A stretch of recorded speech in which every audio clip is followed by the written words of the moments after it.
Hello! Hi నమస్తే. Currently మనమున్నాము Sri Chaitanya NEET coaching campus. అయితే ఇక్కడ స్టూడెంట్స్‌తో మాట్లాడి ఫ్యాకల్టీ నుంచి వీళ్ళకి స్టడీస్‌లో ఎలాంటి సపోర్ట్ ఒస్తోంది? అండ్ ఎలాంటి ప్యాటర్న్ వీళ్ళు మెయింటైన్ చేస్తున్నారిక్కడ? అనే దాని గురించి తెలుసుకుందాం. Hello everyone, I'm Varshitha. ఇక్కడ టెస్ట్ చాలా సిస్టమాటిక్‌గా కండక్ట్ చేస్తారు.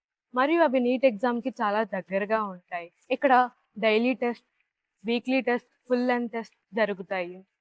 మొదట్లో నేను ఎగ్జామ్ రాయడానికి చాలా నర్వస్‌గా ఫీల్ అయ్యేదాన్ని. కానీ మెల్లగా అలా అలవాటు చేసుకున్నాను.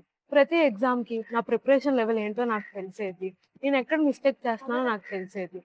ప్రతి ఎగ్జామ్ తర్వాత టీచర్స్ పేపర్ డిస్కషన్ చేసి కరెక్ట్ ఆన్సర్స్ చెప్పేవారు. నేను ఎక్కడ తప్పు చేస్తున్నానో తెలుసుకొని వాటి మీద వర్క్ చేసేదాన్ని. ఇలా కంటిన్యూస్ ప్రాక్టీస్ వల్ల నా speed, accuracy, time management improve అయ్యాయి. ఇంకా నీట్ ఎగ్జామ్‌కి నేను మెంటల్‌గా ప్రిపేర్ అయ్యి ఉన్నాను. Thank you.